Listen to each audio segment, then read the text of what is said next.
के माध्यम से विषय का प्रतिपादन किया जा रहा था और आचार्य श्री कुंद देव ने जिस प्रकार से अपने यहाँ पर ये बतलाया था कि अब ब्रह्म का मन वचन काय से त्याग करना चाहिए और इसके विषय में भी यूँ कहा था कि जो अगर ऐसा नहीं करता है तो फिर मिथुन संज्ञा के माध्यम से बहुत सारे जीवों की विराधना होती है। और विषय का प्रतिपादन करते हुए कहते हैं मैथुन भावे हिंसादि दोषा संजायते। मैथुन भाव से हिंसादि दोष उत्पन्न होते हैं। एवेति तदीय त्यागः, इसलिए उसका त्याग करना संगच्छते स्पष्ट एवं, यानी इसलिए उसका त्याग करना अत्यंत महत्वपूर्ण है।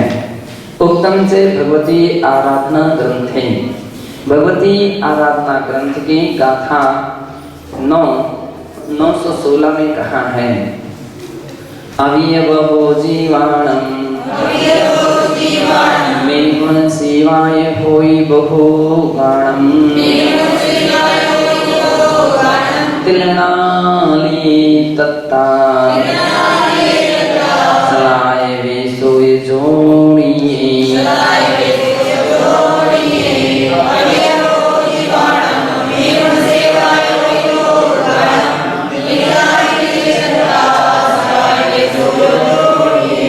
कह रहे हैं यहाँ जैसे तिल नाड़ी, ये तिल की जो नाली रहती है, यानी जैसे नाली यानी कोई पोली वस्तु, उसमें लोहा सलाए, जो लोहे की सलागा है वो भी कैसा तत्ताई गरम करके, गरम लोहे की सलाखा यदि किसी नाली में तिल भर दिए जाए और उसके अंदर में गरम लोहे की सलाखा रखी जाए तो उससे सारे तिल क्या हो जाते हैं, जल जाते हैं। ठीक इसी प्रकार से मैथुन संज्ञा के माध्यम से या मैथुन सेवन में बहुत सारे जीवों की हिंसा या विराधना होती है और वो भी त्रस जीवों की विराधना होती है। कितने सारे त्रस जीवों में पंचेंद्रिय जीव हुआ करते हैं, पंचेंद्रिय जीवों की विराधना हुआ करती है। तो ऐसा कर रहे हैं कि वैसे ही मैथुन सेवन से योनि में स्थित बहुत से जीवों का घात होता है। श्यामवान मंजरियाच निर्दिष्टम, श्यामवान मंजरी के श्लोक नंबर 23 की टीका में कहा है मैं हुन शरणारूढ़ो नवलख हरे सुम जीवनम केवलिना प्रणता सद्दहि अवासया कालम।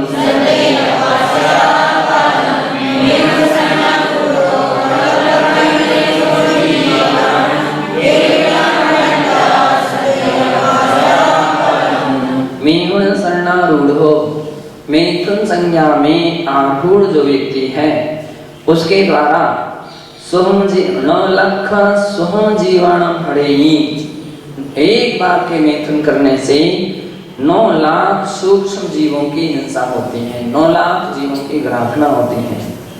ऐसा केवलिना प्रणता, केवली भगवान ने कहा है। सद्दहि अव्वासया कालम, और इस बात के लिए हमेशा के लिए याद मल श्रद्धान करना चाहिए, इस वाक्य को श्रद्धा रखना चाहिए कि एक बार के सेवन से कितने 9 लाख त्रस जीवों की विराधना होती है।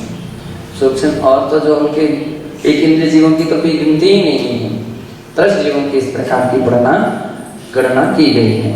किंच राजवार्तिके च प्रत्यपादि, राजवार्तिक में भी इस बात के लिए कहा है मैथुन सेवन प्रवणः स्थाणु चरेष्णुन प्राणिनो हिनस्ति, मैथुन सेवन करने वाला व्यक्ति स्थावर और त्रस जीवों का घात करता है। मृषावादम आचष्टे, और झूठ बोलता है। अदत्तम आदत्ते, बिना दी हुई सामग्री को ग्रहण करता है। परिग्रह ग्रहणाति, परिग्रह को, चेतन अचेतन परिग्रह को भी ग्रहण करता। सचेतन विधनम से परिग्रहम ग्रहणाति, सचेतन और अचेतन परिग्रह को ग्रहण करता है, यानी एक पाप के माध्यम से सभी पापों का करता है। ब्रह्मचारिणा कृते मैथुन परिवर्जनार्थं तत्प्रकाराः अपि ज्ञातव्याः भवन्ति। ब्रह्मचार्य के लिए मैथुन से बचने के लिए उसके विविध भेदों की जानकारी अपेक्षित होती है। तेज प्रकार प्रमुख तो 10 वर्णिता, वे 10 प्रकार के प्रकार हैं और शास्त्रों में 10 प्रकार के प्रकार कहे गए हैं। यथा ज्ञानार्णवे प्रोक्तम, जैसा कि ज्ञानार्णव के 11वें अध्याय के 6 से 11वें श्लोक में इस प्रकार से कहा है। पर्यन्ते विरसंविद्धि 10 धान्यच्च मैथुनम् योऽसि तत्संगात् विरक्तेन त्याज्यमेव मनीषिणः।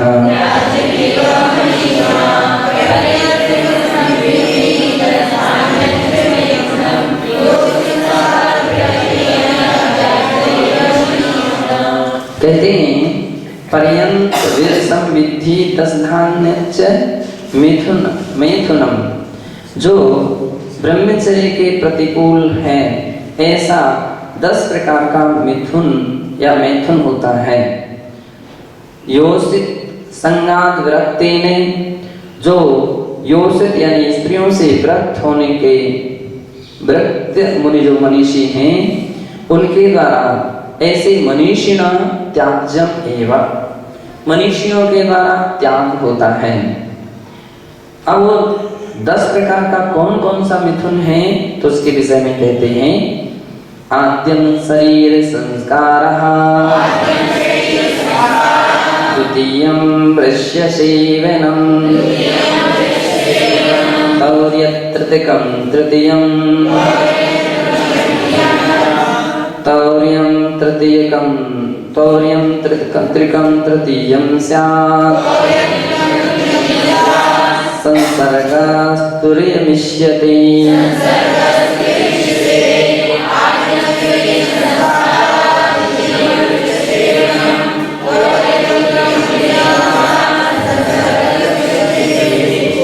पहला मिथुन क्या है? पहला मिथुन क्या है तो आचार्य कहते हैं आद्यम शरीर संस्कार, शरीर का संस्कार करना।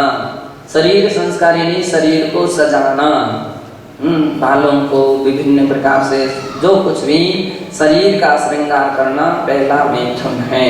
उस व्यक्ति का शील भंग यहीं से प्रारंभ हो जाता है। द्वितीयं च रस सेवनम, और दूसरा गरिष्ठ भोजन करना, ये दूसरा मैथुन है। तौर्यत्रिकं तृतीयं स्यात्, और कह रहे हैं कि तृतीयम तीसरा क्या है? तौर्य त्रिकम, तौर्य त्रिकम यानी वाद्य यंत्रों को सुनना, गीत सुनना, संगीत सुनना, एक तीसरा प्रकार का मिथुन है। कि व्यक्ति क्या करते हैं कि उन बातों को, उन संगीतों को, गीत संगीत को सुनने में बड़ी रुचि रखते हैं। कितने सारे लोग ऐसे रहते हैं। और तो क्या गलत, भाई भजन कीर्तन तो फिर भी मान सकते हैं, फिल्मी गाने वगैरह सुनते हैं, उसकी ट्यून जो है ना उसके अंदर में मोबाइल वगैरह में भर लेते हैं और उसी में वो नाचते हैं, गाते हैं। तो इस प्रकार की स्थिति रहती है। तो ये भी एक दोष है। आज के समय में अपन देख रहे हैं अधिकांशतः भजन व्यक्ति उसी चाल पर बनाता है, उसी ट्यून पर बनाता है। अब जो उसी ट्यून पर बनाएगा तो क्या है कि जिस व्यक्ति ने मान लीजिए कोई फिल्म देखी है या कोई इस प्रकार के गाने वगैरह सुने हैं तो उसके लिए तो वही याद आ जाएगा ना, उसी प्रकार की याद आ जाएगी, उसी प्रकार की स्मृतियां होंगी। भले ही आपके धार्मिक भजन चल रहे हो लेकिन उसका तो उसी प्रकार के सोच विचार या चिंतन चलता है। इसलिए हमेशा अपन को ध्यान रखना चाहिए कि अलग अलग चालें भी हो सकती हैं अलग अलग तरीके भी हो सकते हैं, है ना। एक बार ऐसा प्रसंग आया था, तो उस प्रसंग में कि माता तो दया करके जो भजन है ना, यानी स्तुति है ना, माता तो दया करके, वैसे कहा जाए फिल्मी उस तर्ज पर है ना, लेकिन उसके लिए उच्चारण चेंज की गई।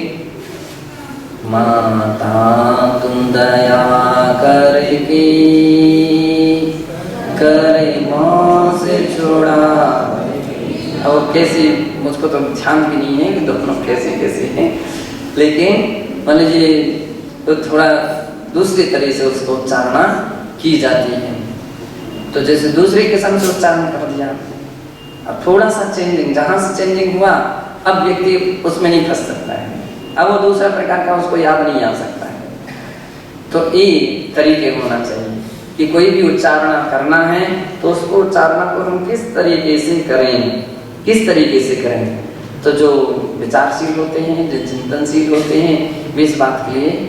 दूसरी बात, जितने ऊंचे दर्जे के विद्वान होंगे, जितने ऊंचे दर्जे के कवि होते हैं, वे केवल एक दूसरे का अनुसरण नहीं करते हैं, वे क्या करते हैं, अपना ही एक अलग से धुन, अपनी ही धुन में अपनी बात कहते हैं।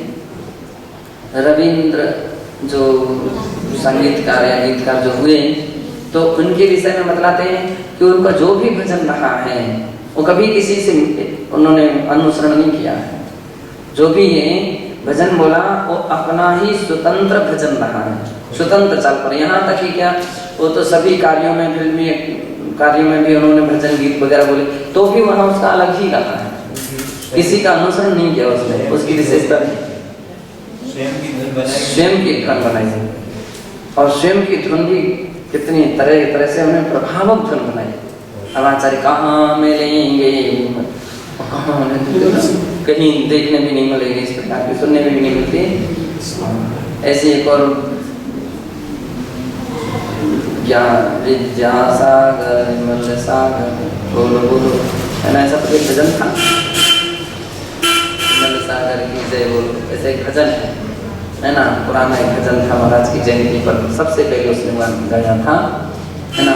अब बिल्कुल नए, तीर्थ कर लो कहीं कहीं, ब्रह्मोकार मंत्र के ऊपर कहीं, संगीत शिखर जी के ऊपर कहीं, जो भी है आप उसके भजन को देखना, कहीं किसी से मिलेंगे नहीं उसकी चाल, उसकी लय किसी से नहीं मिली। और भी ऐसे लोग रहते थे। तो जो अपन जब हम लोग वहाँ पर थे ना, क्या नाम से, बम्बई में, तो अपने पास राजेंद्र जी आते थे, वो राजेंद्र संगीतकार, तो यही बोलते थे, आप सबका यही कहते थे, बोले महाराज अनेकांश लोग इस प्रकार का अनुसरण करते हैं, ऐसा अनुसरण करते हैं, वैसा अनुसरण, और जैसे उसकी बात बोलने का तो तरीका था, ऐसा अनुसरण करना है, वैसा अनुसरण। अपना कोई तरीका होना चाहिए, अपनी पास कोई शैली होना चाहिए, अपना कोई ऐसा होना चाहिए, और इस प्रकार से बनाना चाहिए। देखिए एक और बात बतलाएं कि आप प्रायः करके अन्य लोग भी अनुसरण करते, मुस्लिम लोगों में कभी नहीं देखना, मुस्लिम लोग ने कभी भी कोई भी फिल्मी भजन पर, धुन पर, जहाँ तक मुझे याद है, वो किसी, उन्होंने अपना उनका अनुसरण नहीं किया, उनके जो भी उसका अनुसरण कोई दूसरे गीत वाले कर ले तो भली कर लेगा, लेकिन फॉलो नहीं करते। हाँ, तो ऐसी स्थितियाँ होना चाहिए कि अपन लोगों को भी कभी ऐसा प्रयास करना चाहिए, कभी ऐसा चिंतन बनाना चाहिए कि अपन एक नए तरीके से ही प्रयास करें। और ये भी पक्का है, ये लोग जितने भी बनाने वाले होते हैं, क्योंकि वो तो धुन है एक प्रकार की, तो भूल सकते हैं, वो क्या करते हैं, तुरंत उसको पहले टेक करते हैं। उसका तरीका क्या है, क्योंकि जिस समय कोई व्यक्ति बनाने के लिए बैठा और नई चाल पर कोई भजन बनाना है उसको, तो हो सकता है उसको बनाते बनाते वो बीच में चेंज हो जाए। तो क्या करता है कि वो लोग तुरंत पहले जिस चाल पर उसको बनाना है, और जैसा उसने सेट कर लिया एक लाइन या जो भी पहला, तो उतना वो पहले उसको टाइप कर लेगा, ताकि जब दूसरा बनाएंगे तो उसी चाल से फिर वो धारावाही चलता चला जाएगा। तो इस तरीके होना चाहिए, कैसे एकदम नए तरीके से बना सकें। तो यहाँ पर तो केवल ये कहना है कि जो इस प्रकार के अश्लील गीत होते हैं, संगीत होते हैं, उसको सुनना। और अश्लील क्या, साधुओं के लिए भी कुछ कुछ बातें निषिद्ध हैं। साधु जन संगीत बजा नहीं सकते हैं, वे कुछ नहीं बजा सकते, ढोल मोल कुछ नहीं बजा सकते, वे हारमोनियम नहीं बजा सकते, वे और भी ऐसे सामग्री नहीं बजा सकते, चुटकियां नहीं बजा सकते। कुछ लोग ऐसे हैं, कुछ लोग और जैसे गृहस्थ लोग बजाते हैं, नहीं। आप विरागी हैं, आप वीतराग के पथ पर चलने वाले हैं और वो रागी हैं, दोनों में अंतर है। कुछ लोग पैर ही ठोकते रहते हैं, कुछ नहीं तो टेबल ठोकने लग जाएंगे, तो ये अपराध है, ये मैथुन संज्ञा है। कौन से नंबर की है?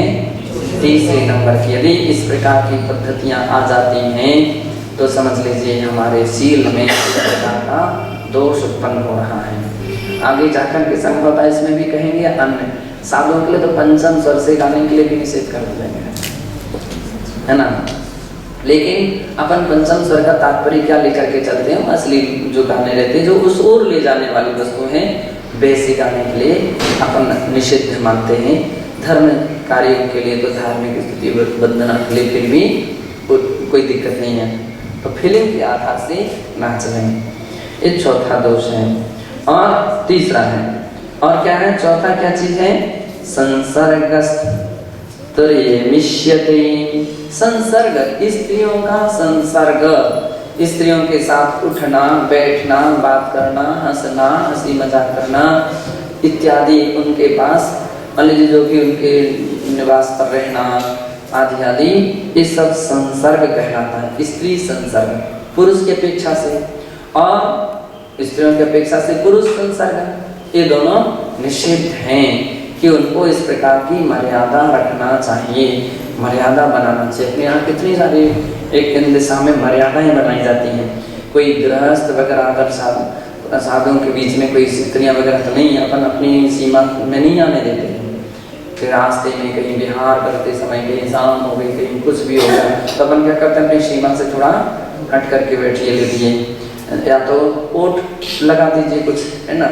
अब कई जगह ओट की व्यवस्था रहती है, कई जगह ओट की व्यवस्था नहीं भी रहती है। छोटे छोटे संघ या कभी ऐसे संघ में विहार होते हैं, नहीं व्यवस्था होती है, तो इतनी दूर थोड़ा उनको कर दिया जाएगा ताकि सहज आम दृष्टि उनके एक दूसरे पर ना पड़े, ना साधुओं की उन महिलाओं पर पड़े, ना महिलाओं की साधुओं पर पड़े। तो इस प्रकार की इतनी दूरी खड़ी कर दी जाती है। अथवा माताजी लोग हैं तो माताजी हैं और जेंट्स हैं, तो उनमें भी इतनी दूरी खड़ी कर दी जाती है कि उनके एरिया में कोई इस प्रकार से नहीं जाएगा, है ना। अथवा उन लोगों का जब तक आना जाने की संभावनाएं हैं उतने समय तक हर हालत में बैठ करके ही रहेंगे, है ना। ऐसा नहीं कि बस आए और सीधे अगर कोई व्यक्ति टेंट लगा रहा है कि कुछ भी लगा रहा है, नहीं, उस समय और सतर्क हो जाना चाहिए। तो सबसे बड़ी बात यह है, और से स्थान छोड़ दिए जाते हैं ताकि वो अपना लगाते रहें, जब ये कंप्लीट हो जाएगा तब फिर वो अलग होंगे और फिर दूसरे लोग मान लीजिए जैसे माता जी लोग उसमें जा सकते हैं।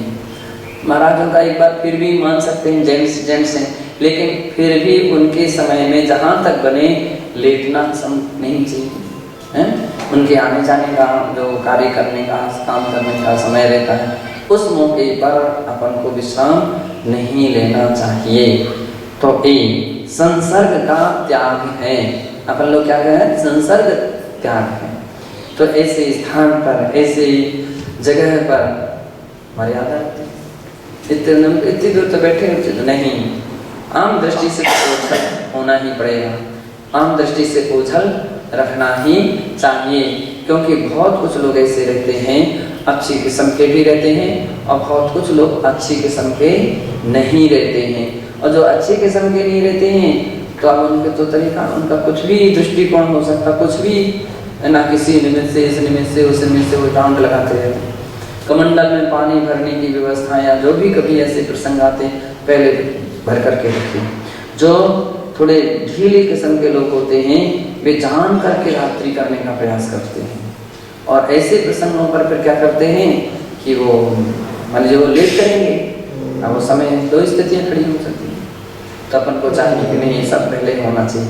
डायरेक्ट कर्मचारियों से अपना संपर्क नहीं होना चाहिए। अपने लिए किससे संपर्क रखना चाहिए?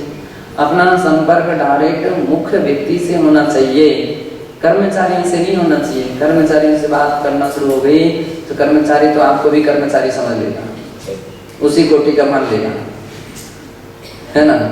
तो जो लोग कर्मचारियों से ज़्यादा भुले भुले रहते हैं ना, वो ठीक नहीं है, तो वो चाहिए। और दूसरा कभी भी अवहेलना करेगा, कभी उल्टी आपकी हंसी मजाक करे, कभी कोई भी अभिनय अनादर कर सकता है। तो समाज के जो प्रतिष्ठित या गणमान्य प्रमुख व्यक्ति हैं, उनके माध्यम से सारा काम होना चाहिए और उनको ही माध्यम बना करके रखना चाहिए। तो जो व्यक्ति उनको माध्यम बनाएगा तो अपनी गरिमा रहेगी, अपनी प्रतिष्ठा रहेगी।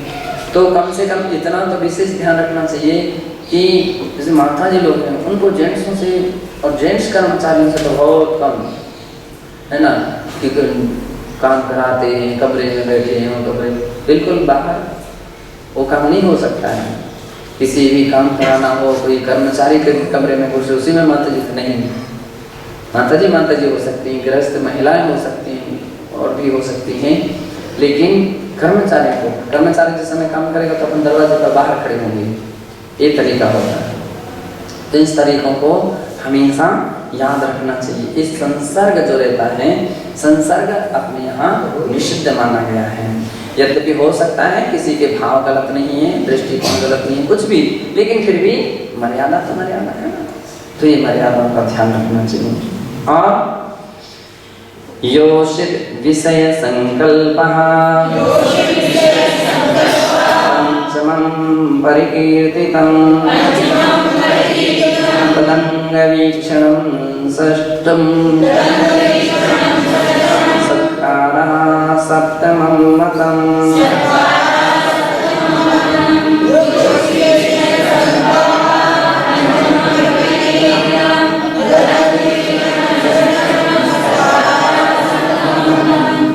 पांचवा भेद, स्त्री संबंधी विचार, जिनके मन खराब रहते हैं, जिनके मन भाव गलत रहते हैं, तो मनः प्रविचार, जो अपने शास्त्र में है मनः प्रविचार, मन ही मन तरह तरह की कल्पनाओं में डूबा रहता है। तरह तरह की कल्पनाएं, तरह तरह के विचार उसके मन में उत्पन्न होते रहते हैं। तो एक पांचवा मिथुन है, नहीं, हाँ पांचवा है। और क्या है? पंचमं परिकीर्तितं तदंगवीक्षणं षष्ठं, स्त्रियों के अंगों को निरीक्षण करना, उनके स्त्रियों के शरीर अंगों को देखना, ये भी गलत है। और तो क्या, सामान्य रूप से चेहरा भी बार बार नहीं देखा जाता है, टकटकी लगा करके सामान्य रूप से एक बार देखना और अपने हिसाब से दृष्टि ओझल करके बात करनी चाहिए।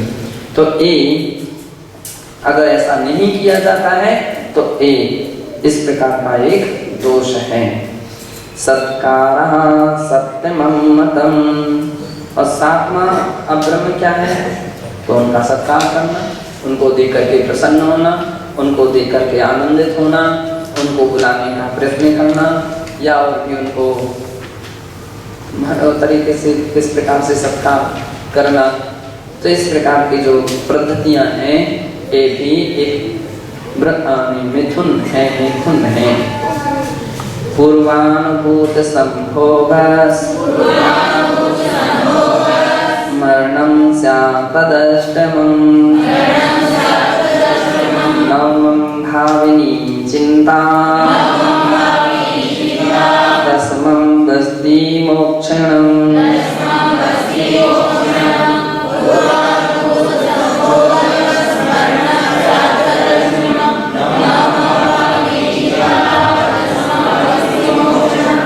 और कह रहे हैं नवमम क्या है?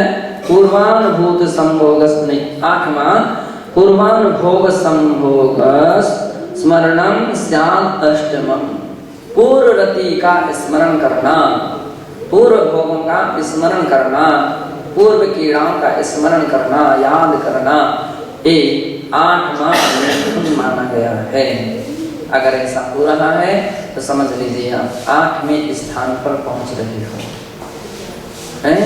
तो ऐसी बातों के लिए ना तो याद किया जाता है, न ऐसी बातों की कोई चर्चा वार्ता की जाती है ना, उन बातों के लिए भूला जाता है, भुलाया जाता है।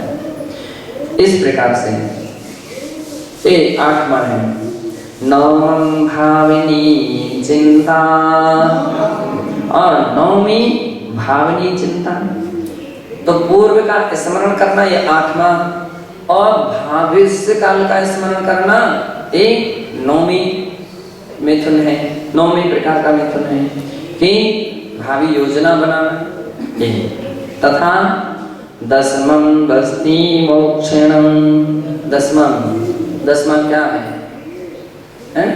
बल का शक्ति का क्षरण हो जाना, ये 10वां मिथुन है। इसलिए विशेष रूप से प्रायश्चित दिए जाते हैं और हर व्यक्तियों को प्रायश्चित लेना अनिवार्य होता है कि संभल जाइए। तो इस प्रकार के उसकी भी गरिमा और मर्यादा रहती है, चाहे जहाँ गए चाहे जहाँ नहीं। आप इस विषय को हमेशा ध्यान रखिए कि गुरु आपके सारे दोषों को घी की तरह पी सकते हैं, लेकिन हर व्यक्ति को नहीं पी सकता है। शास्त्रों में लिखा, आचार्यों का अपरिश्रावी नाम का एक गुण होता है कि जो शिष्य भव भीरु है, पाप से भयभीत है, तो वह आकर के तो गुरु के सामने निश्चल भाव से या निष्कपट भाव से अपनी आलोचना करता है, और आलोचना करने के उपरांत जो होता है गुरु उसके लिए प्रायश्चित देते हैं और उन सारी बातों को घी की तरह पी करके रखते हैं। उसकी समालोचना नहीं करते हैं। 2 व्यक्ति बैठ गए, 3 व्यक्ति बैठ गए, कभी नहीं, उस बातों के लिए क्या करते हैं? सीमित रखते हैं। लेकिन एक और ध्यान रखना, किसकी सीमित रखी जाती है? जो पाप भीरु हैं, भाव भीरु हैं। जो पाप भीरु नहीं होते हैं तो उनके लिए माध्यम बनाना पड़ता है। 2 व्यक्ति का, 3 व्यक्ति का, प्रायश्चित ग्रंथों में ऐसा लिखा कि नहीं तो उल्टा ही तुम्हारे ऊपर समस्या खड़ी कर देगा, है ना। तो फिर उसके लिए 2-3 व्यक्तियों का माध्यम बनाना पड़ता है। उसके जरिए उसको सावधान करना, उसको संभालने का प्रयत्न और प्रयास करना। तो आम तौर से कहने का तात्पर्य है, तो वो भी माध्यम बनाएंगे तो वो भी सुयोग्य व्यक्ति को माध्यम बनाएंगे। लेकिन आम व्यक्ति, जो भी व्यक्ति बैठे रहते हैं, उनके काम में सब प्रकार की बातें नहीं जाना चाहिए। उसके लिए या तो स्लिप लिख करके धीरे से आए, रख करके जाए, मान लो लिख करके बात कर लो, या फिर अवसर पा करके बात करे। प्रायश्चित लेना तो अवसर पा करके प्रायश्चित ले। तो 2 तरीके होते हैं। अगल बगल में कौन व्यक्ति बैठा है, तुम्हारी आवाज कहाँ तक पहुँच रही है, तुम्हारी बात कौन सुनता? मेरा तो बहुत से लोग ऐसे प्रायश्चित मांगते तो मेरा मन भी नहीं होता, कोई हम नहीं सुनते हैं, अनसुनी कर देते हैं, या उसको बोल देते फिर बाद में बात करेंगे। तो ये सामूहिक बातें नहीं होती है, सब कहने लायक नहीं होती हैं। तो ये बातें होती हैं या तो व्यक्ति अलग से कहे, है ना, अथवा दूसरी बात ये है कि वो लिख करके रख दी ताकि उसकी मर्यादा में लिख करके रखे और तुरंत के तुरंत सीस पेंसिल से लेके संकेत के रूप में लिखे। दूसरा नहीं जो पढ़ने में आ जाए, संकेत के रूप में लिखे और बाद में उसको कागज को मिटा दे, सीस पेंसिल से मिटा दे। तो ये तरीके होना चाहिए। तो ये सब बातों के लिए हमेशा सभी को ध्यान रखना चाहिए कि कभी भी ऐसे प्रसंग आ जाए तो इस प्रकार का प्रायश्चित लेने का एक तरीका हुआ करता है। इस तरह से अपन को प्रायश्चित लिए जाते हैं। और कुछ लोग ऐसे भी हैं जो प्रायश्चित नहीं भी लेते हो। अब जो प्रायश्चित नहीं लेते हैं उनके लिए एक दूसरे को चाहिए कि आइडिया लगे तो उसको समझाओ, उसका स्थितिकरण कराओ। तो उसको आइडिया नहीं है, उसको जानकारी नहीं है, अथवा उसका हो सकता है कुछ लोग ऐसे भी रहते हैं कि वो इस प्रकार का साहस नहीं बना पाते, हैं बोलने का। मान लीजिए उतना आसान थोड़ी है सब बातें के लिए आलोचना करने का। तो फिर उनको प्रेरणा दी जाती है, प्रोत्साहन दिया जाता है, कभी कभी सहयोग दिया जाता है, चलो हम चलेंगे आपके साथ में, लेकिन आप अपनी आलोचना पूरी कीजिए। तो आलोचना पूरी करना चाहिए, अन्यथा क्या होगा कि दोष पर दोष रखते जाएंगे तो दोष गति से बढ़ते हैं और बढ़ते बढ़ते उस व्यक्ति की मन शुद्धि नहीं हो पाएगी।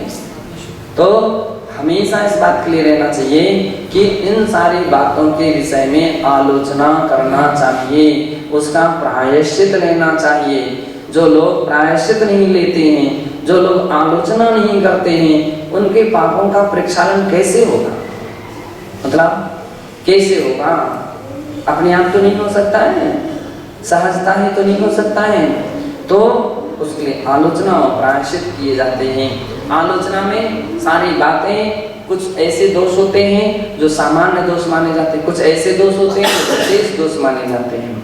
सामान्य दोषों का प्रायश्चित सामान्य प्रायश्चित होता है, विशेष दोषों का प्रायश्चित विशेष हुआ करता है। तो जैसी भी समस्या रहती है तो उसकी आलोचना करनी पड़ती है। अगर तो आचार्य कहते हैं उसका प्रायश्चित देकर करके व्रत शुद्धि की जाती है। जब तक वो व्यक्ति आलोचना नहीं करता तब तक वो व्रत शुद्धि नहीं मानी जाती। कुछ लोगों की स्थिति एक और खड़ी हुई है, वह 2 दिन 3 दिन 4 दिन 5 दिन से सोच लेते हैं कि अपन तो साथ एक साथ ही ले लेंगे। अपनी ओर से प्रमाद नहीं होना चाहिए। ये बात अलग है कि महाराज समय ना दे सके या हमारा अवसर ना मिल सके। आप देखिए मूलाचार आदि ग्रंथों में, प्रायश्चित ग्रंथों में लिखा कि इसके विषय में उसी प्रकार से अपन को अविलंबता रखना चाहिए कि जैसे कोई कपास के ढेर में अग्नि की चिंगारी पड़ जाए तो अग्नि की चिंगारी पड़ गई तो क्या है, उसको तुरंत के तुरंत बुझाओ, उसको आप कल तक परसों तक मत छोड़ करके रखो, अन्यथा क्या रहेगा कि वो कहाँ से कहाँ तक मान लीजिए घास को या उसको कपास को जला देगी। जितनी देरी होगी उतनी क्षति होगी। तो प्रायश्चित कभी भी कल परसों तक नहीं छोड़ना चाहिए, या आलोचना के लिए इतना नहीं छोड़ना चाहिए, उसको तुरंत के तुरंत लेना चाहिए। ये बात अलग है कि प्रायश्चित शक्ति के अनुसार समय और योग्यता, समय आदि के अनुसार ही जहाँ सक्षमता दिखे उस समय पूरे करना चाहिए, लेकिन प्रायश्चित तो पहले ही ले लेना चाहिए ना, उसको कभी कल परसों तक नहीं छोड़ना चाहिए। ऐसा उल्लेख शास्त्र में स्पष्ट आया कि कल तक के विषय में भी नहीं छोड़ना चाहिए कि हम इसका प्रायश्चित कर लें।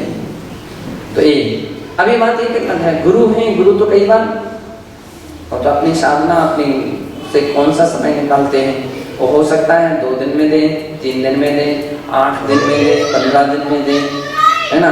वे परीक्षा भी कर सकते हैं और वे अपनी साधना अपनी परिस्थितियों को भी देख सकते हैं। तो प्रायश्चित तुरंत के तुरंत होना चाहिए, ऐसा ध्यान रखना चाहिए। किम पाक फल संभोगा सन्निभं तद्धि मैथुनम् आपादमात्र रम्यं स्यात् विपाकेऽत्यन्तमेतिदम्।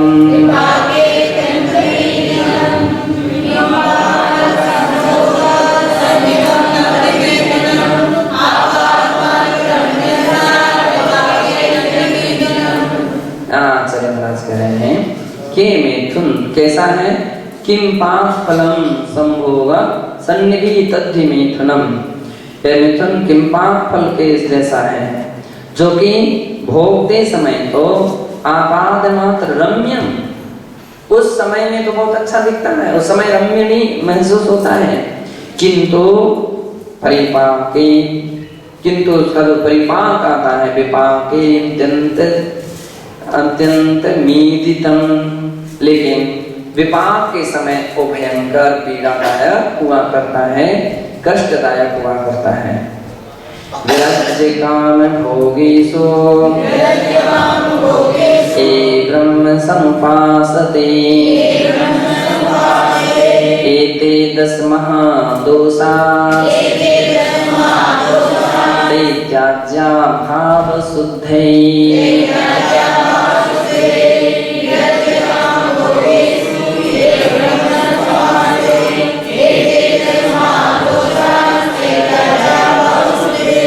राज्य काम भोगेषु, आचार्य महाराज यहाँ कहते हैं कि ये जो काम भोगेषु व्रज्य, काम भोगों से व्रत होकर के ब्रह्म समुपासते, ब्रह्म यानी आत्मा, ब्रह्म यानी आत्मा, आत्मा अथवा दूसरे अर्थ में ब्रह्मचर्य व्रत भी हो सकता है। तो ब्रह्म यानी आत्मा अथवा ब्रह्मचर्य व्रत की समुपासते, जो उसकी उपासना करता है यानी उसकी साधना करता है, उसकी रक्षा करता है, पालना करता है, उस वो उन्हें एते दस महादोषास्ते त्याज्या भावशुद्धि, उनके द्वारा एते दस महादोषा, ये 10 प्रकार के दोष सामान्य दोष नहीं कहे गए हैं। कौन से दोष हैं? महादोष हैं। तो ये 10 प्रकार के महादोषों को भाव शुद्धि के लिए त्याग करना चाहिए। मूलाचार्य च अब्रह्म सेवन हेतु भूतादश वेदार्थम निर्दिष्टाः, मूलाचार में भी अब्रह्म सेवन के हेतु वो 10 प्रकार के भेद इस प्रकार से मूलाचार में गाथा 998 और 1000 तक इस प्रकार से गाथा में 3 गाथा में कहा है। पद्मं व्योलाहारं विधियं कायसोहरणं तदीयं गन्धमालायं चौथं गीयवाय्यं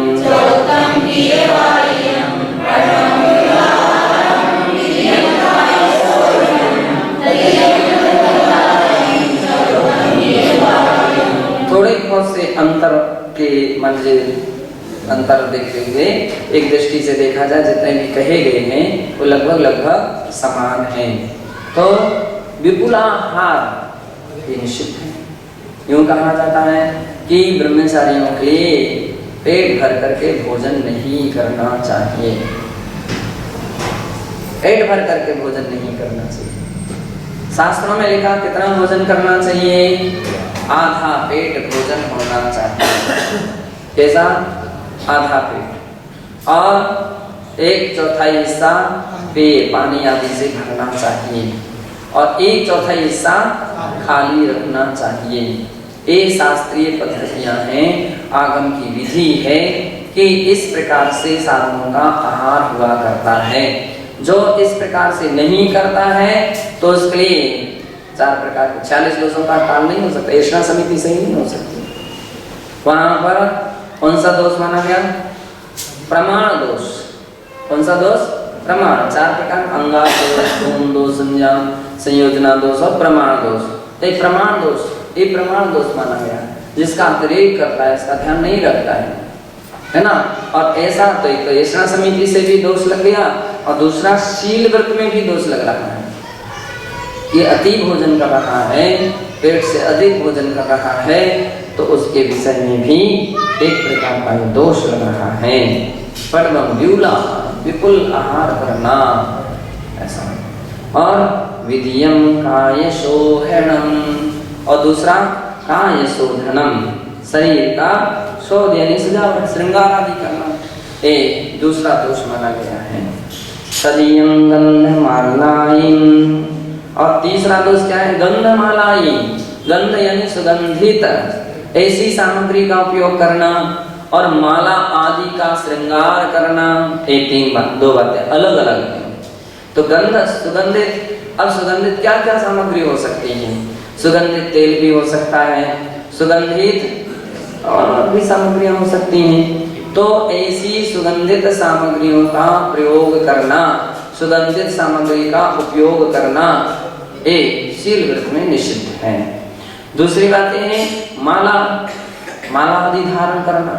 माला अकेले से, केवल माला ही नहीं, माला से जितनी भी श्रृंगार की सामग्रियां हैं, माला भी हो सकता है। मुकुटग्रस्त लोग हैं, यानी जो व्यक्ति ब्रह्मचर्य व्रती श्रावक है, तो उसके लिए हार मुकुट वगैरह भी हो सकते हैं, और भी ऐसी सामग्रियां हो सकती हैं कि जिनको वो अपनी शोभा के लिए धारण करता है, तो ये भी दोष हैं। तीसरा, अब इसी गंधमाला के साथ साथ कुछ लोग स्नो, पाउडर, क्रीम ये भी ग्रहण कर लेना चाहिए। श्रृंगार की सामग्रियां हैं, तो श्रृंगार की सामग्रियां, अथवा काजल है, काजल लगाना, और मुख में लिपस्टिक वगैरह लगाना, ये भी श्रृंगार। मेहंदी लगाना, ये सभी क्या है? एक दोष है। तो इस प्रकार का तीसरा दोष माना गया है। शैम्पू कोई भी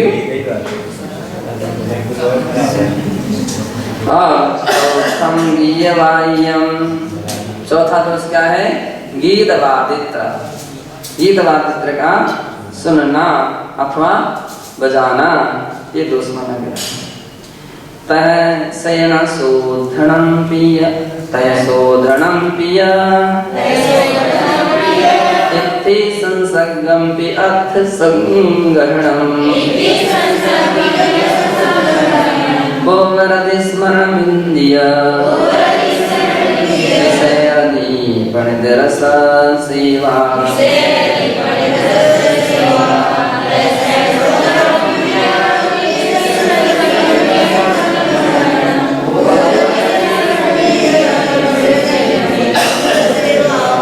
शयन शोधनम पिय, ए चौथा कौन सा है? पांचवा नाम का ये दोष। शयन शोधन, सोने के लिए व्यक्ति अलग अलग स्थान चाहता है, अलग अलग स्थान की अपेक्षा रखता है ना। तो ये पांचवा दोष है कि व्यक्ति अलग अलग क्यों चाहता है, अलग अलग क्यों जा रहा है।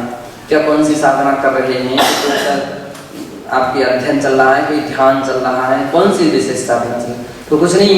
फिर अलग अलग शोधन शयन करने के लिए क्यों यहाँ वहाँ जा रहे हो, तो ये भी एक दोष माना गया। आचार्य महाराज बोलते थे, प्रायश्चित देते थे, कोई साधु अकेला कहीं सोता हुआ दिख जाए, है ना, मतलब समूह को छोड़कर के अलग कैसे गए, उसको प्रायश्चित देते थे। और दूसरे आते सामूहिक रूप में भी शयन करने के साथ साथ परस्पर में गैप भी होना चाहिए। ऐसा नहीं होना चाहिए कि एकदम सट करके लें शयन करें, तो उसमें भी गैप होना चाहिए। उसके गैप है 2 हाथ का, 3 हाथ का, एक गैप होना चाहिए। तो गैप होना चाहिए। तो जो गैप रख करके शयन करता है वो उसकी मर्यादा है। तो गैप भी होना चाहिए और अलग अलग शयन होना चाहिए। तो इस प्रकार से शयन करने के तरीके हैं, विधि हैं। अगर जो अलग अलग स्थान पर शयन करते हैं, उसकी खोज करते हैं, तो शय्या कीड़ा ये दोष माना गया है। इत्थि संसर्गम पि अर्थ संगहत्थम, स्त्री संसर्ग। और दूसरी विशेषता क्या दिया है? छठवां दोष स्त्री संसर्ग माना गया। स्त्रियों से संसर्ग करना, बात करना। अब एक और ध्यान रख लीजिए, स्त्री संसर्ग प्रमुखता से कहा गया है। यदि इसके अंदर में हम गौणता से देखें तो स्त्री में भी स्त्री और पुरुष में भी पुरुष अगर गलत हैं तो भी दोषी माने गए हैं। जो व्यक्तियों की भावनाएं, जिनकी चेष्टाएं अच्छे किस्म की नहीं रहती हैं, ऐसे पुरुष भी अगर 2 पुरुष एक साथ मिलते हैं वो भी गलत हैं, तो उनके लिए भी वो प्रकार का दोष माना जाता है। स्त्रियां भी, जो 2 स्त्रियां यदि उनकी चेष्टाएं सही नहीं है, उनके भाव सही नहीं है, उनके विचार सही नहीं है, तो उनके लिए भी वो दोष माना गया है, वो भी महादोष है। तो उनके लिए भी निषिद्ध माना गया है। आचार्य श्री को पता चल जाए, अगर थोड़ा सा आइडिया रहता ना, और आचार्य महाराज तो बहुत कुशल थे। सन्मुख समझे तो विमल सागर जी महाराज सन्मुख समझे लिए पुराने आचार्य लोग इतने कुशल रहते थे, भी समय समय पर दृष्टि डालते थे, सब जाकर राउंड लेते थे, कौन कहाँ गया, कौन कहाँ है, कैसा क्या, सब राउंड लेते थे। यानी कुंडलपुर में जब आचार्य श्री शुरू में पहुंचे तो एक ब्रह्मचारी जी थे, क्या नाम था उनका, तो पुराने ब्रह्मचारी जी थे। हम लोगों के लिए उन्होंने नहीं तो कुंडलपुर में नहीं, उनके भी पहले। और उन्होंने हम लोगों को एक बार भजन भी एक स्कूल में सिखाया था। तो अरे बहुत परीक्षा कितने नहीं कठोर, यानी आचार्य श्री के संग के महाराजों की भी चटाइयाँ उगाड़ उगाड़ करके देखते थे, पता नहीं कैसे। और महाराज भी कुछ नहीं, महाराज बोलते तो ठीक है, वो सही है, काट से लेकर के बहुत मतलब इस प्रकार के ब्रह्मचारी थे। तो सब आप कैसे लेटे हैं, कोई तिरछा लेटा, कोई उल्टा लेटा है, कोई ऐसा लेटा, वैसा लेटा। और यानी ब्रह्मचारी होकर के बोलते थे कि हमको तो डांटना नहीं चाहिए, लेकिन ये आपकी गलती है इसलिए हमको डांटने का अधिकार है, हमको बोलने का अधिकार है, आपको ऐसा नहीं लेटना चाहिए, आपको ऐसा नहीं बैठना चाहिए। तो जो कभी कभी क्या करते हैं, लेटते समय उल्टे लेट जाते हैं या सीधे लेट जाते हैं तुरंत। तो ब्रह्मचारी तो पता नहीं कितने राउंड लगाते हैं, और महाराज कुछ नहीं कहते थे तो सभी लोग भी उनसे ब्रह्मचारी से भी सावधान रहते, डरते थे ब्रह्मचारी। और वो तो सीधा महाराज के पास पहुंचते थे, वो तो तेज भी थे महाराज को, बिल्कुल टेढ़ेपन से बिल्कुल बोलते थे, महाराज श्री अमोक अमोक सागर जी, उनको आप सावधान कर दीजिए। तो कभी भी उल्टे नहीं लेटना चाहिए, कभी भी सीधे नहीं लेटना चाहिए, इस बात के लिए पूरा पूरा ध्यान रखना चाहिए। और तो क्या अपन लोग वैयावृत्ति भी कराते हैं, तो आम तौर पर इमरजेंसी कोई स्वास्थ्य वगैरह ठीक ना हो तो बात एक अलग है, तो लेट करके करा सकते हैं, एकदम कोई तकलीफ परेशानी हो। आम तौर पर लेट करके भी नहीं है, बैठ करके वैयावृत्ति होना चाहिए। और ऐसा भी ना हो पुस्तक हाथ में लिए रहे और पढ़ते भी जा रहे हैं और वैयावृत्ति भी चल रही है, वो पुस्तक का अभिनय हो रहा है। आप आंख बंद करो ना, चिंतन करो ना उस समय, उस मौके पर क्या करो, आंख बंद करके चिंतन करो। जिनवाणी की भी सम्मान है, उसकी प्रतिष्ठा है। जिनवाणी कोई ऐसे कोई बाजार की पुस्तक थोड़ी है कि चाहे जैसा लिए बैठे। लोकल पुस्तकें भी अपन को नहीं पढ़ना चाहिए अस्त व्यस्त तरीके से। अपन साधक हैं, अपनी बहुत बड़ी ऊंची सब मर्यादाएं हैं, तो उस मर्यादा का ध्यान रखना चाहिए, है ना। उत्तम तरीका तो ये है कि ब्रह्मचर्य वैयावृत्ति भी कितनी कैसी होना चाहिए, उसके भी तरीके हैं। कैसी वैयावृत्ति होना चाहिए, कहाँ तक वैयावृत्ति होना चाहिए, हैं, तो उसकी गरिमा भी रखना चाहिए। कौन व्यक्ति किस किस्म का है क्या पता है, कौन जानता है किसके मन को, किसके भाव को, व्यक्ति कहाँ से कहाँ हाथ पहुँचाता है। तो उसके लिए सीधा रखा जाता है घुटने से नीचे वैयावृत्ति को। जो उठपटांग किस्म के लोग रहते हैं, टेढ़े टेढ़े कर कहीं मिले, घुटने से नीचे वैयावृत्ति को। बस आपके लिए तकलीफ है, कमर दर्द कर रही, तो अपने लोगों को परख करके रखो, जो अपने मान लीजिए अपने कुशल है, अपनी दृष्टि में है, तो उन व्यक्तियों के लिए ही माध्यम बना करके रखना चाहिए कि ये व्यक्ति मर्यादित हैं, ठीक है, और उससे ही अन्य स्थानों की वैयावृत्ति होगी। बाकी पैर की वैयावृत्ति करो, चलो। तो इस प्रकार से एक दोष माना गया है। और तो स्त्री संसर्ग, और सातवां क्या है, आठवां इत्थि अर्थ संग्रहणम, अर्थ का संग्रह करना, धन का संग्रह करना, रुपया पैसे आदि आदि धन, तो 10 प्रकार का परिग्रह, उन सब का संग्रह करना एक आठवां दोष है। सातवां दोष है पूर्वरति स्मरण, एक आठवां दोष है पूर्वरति का स्मरण करना। इंद्रिय विषय रति, और इंद्रिय जन्य विषयों में अनुराग होना, उन वस्तुओं को देख करके पा करके बड़े खुश हो जाते हैं। कुछ लोग ऐसे रहते हैं, आप देख लीजिए, व्यक्ति की परीक्षा करना हो ना, तो परीक्षा करने के तरीके हैं। पुराने समय में बहुत स्कूलों में, आश्रमों में विभिन्न प्रकार से परीक्षाएं की जाती थी, और परीक्षाएं करने के लिए तरीके निकाले जाते थे कि आपको किस वस्तु में राग है ना। अब मान लीजिए कोई देव है, आपकी परीक्षा करने के लिए आ गया, है ना, और आहार के समय में ही मनुष्य के रूप में आ गया, एक गुलाब जामुन वो गुलाब जामुन क्या हो गया, वो तो आटे का लड्डू बन गया। अरे इसका तो शादी नहीं है। ये परीक्षाएं हैं कि आपके किस में राग है। तो जिस वस्तु के विषय में राग रहता है, उसमें व्यक्ति की खुशी होगी, उसमें अपनी प्रसन्नता होगी, तो उसमें देखा जाता है। इंद्रिय जन्य विषयों में अनुराग किसी भी वस्तु में हो सकता है, अब आपका रहन सहन में भी हो सकता है, मकान में भी हो सकता है, सामग्री में भी हो सकता है। तो ये राग की विषय में परीक्षा, ये भी दोष है। और 10वां दोष क्या है? पणिदरस सेवा। पणिदरस सेवा यानी गरिष्ठ भोजन करना, गरिष्ठ सामग्री का आहार लेना। चित्राबाई बहुत कुशल थी। चित्राबाई वास्तविकता में बहुत सारी परीक्षा भी करती थी। वो क्या करेगी, और ऐसी श्रद्धा भक्ति से इस तरह से जाएगी किसी को एहसास भी नहीं होने देगी, है ना।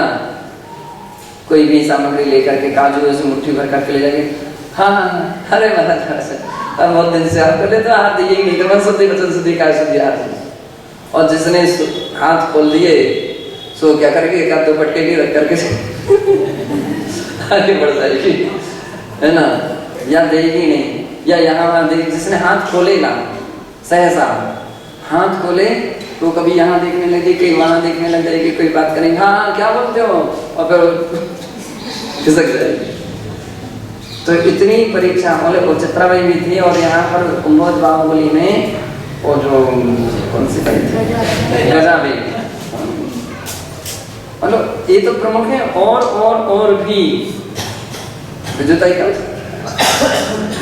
है ना। ये बहुत सारे लोगों को इतनी विद्वान थे, तो श्रद्धा भक्ति, वो तो बोलते भी थे, महाराज हम ऐसे हाथ नहीं जोड़ते हैं, हम कुछ देखते हैं, योग्यता और क्षमता, तभी हम हाथ जोड़ते हैं, तभी हम सिर झुकाते हैं। किसी की चरण तक नहीं छूती। वहाँ पर हम लोग देखिए सब के सब बैठे रह जाएंगे। वो आचार्य श्री के बाद बरसता के पास हमारे पास 1 2 3 महाराज जो भी उसके हिसाब से बैठते हैं, उनके पास जाएगी, उनके चरण छुएगी। बाकी सूरजमल जी ब्रह्मचारी थे, बहुत मानिए कितने सारे लोग हैं। तो इन सब बातों के लिए समय समय पर वो परीक्षण करते थे, है ना। यहाँ से वहाँ से यहाँ से, और व्यक्ति को सुयोग पाते थे, तो सुयोग पाते थे तो उसके लिए समर्पण नहीं लेता। हम कन्हैयालाल जी दादा करना थे, वो भी वैसे तो दूर से ही, है ना। और जब बिल्कुल क्षमता योग्यता अच्छी देखी तो फिर इतनी तकलीफ को कष्ट सहन करके भी सेवा में तत्पर रहते थे, ऐसे रहते थे। तो गरिष्ठ सामग्री का आहार करना। और तो चित्राबाई क्या करती थी, कितनी बार स्वयं नहीं जाएगी, किसी के द्वारा बेचे जाओ महाराज को दे करके आवे बासुंदी, दे करके आप पूरा कटोरी भर करके दे देंगे। अब वो देखती किसी है ना, घूम फिर करके उसकी दृष्टि तो पता ही लगा दे, दिया अरे सबको देना, तो ऐसा कर देती थी। तो गरिष्ठ सामग्री का आहार करने वाला वो अपने शील व्रत में दोष लगा रहा है, ऐसा आचार्य महाराज यहाँ पर कहते हैं। 10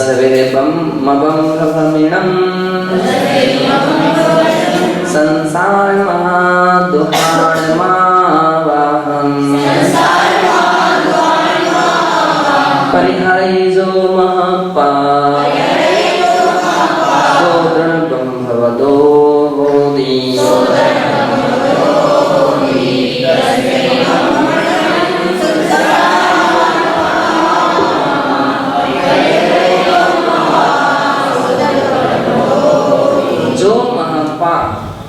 जो महात्मा महापुरुष संसार महादुखाण महावर्णम, संसार के महादुखों के निवास भूत इस प्रकार के 10 ब्रह्मम अब्रह्मम भणियम, 10 प्रकार के अब्रह्म कहे हैं। ये 10 प्रकार के क्या कहे हैं? अब्रह्म यानी ब्रह्मचर्य के दोष, इनको परिहार करते हैं। सो वह दृढ़ ब्रह्मवदो होती, वह दृढ़ ब्रह्म व्रत को, ब्रह्मचर्य व्रत को धारण करने वाला होता है, ऐसा जानना चाहिए।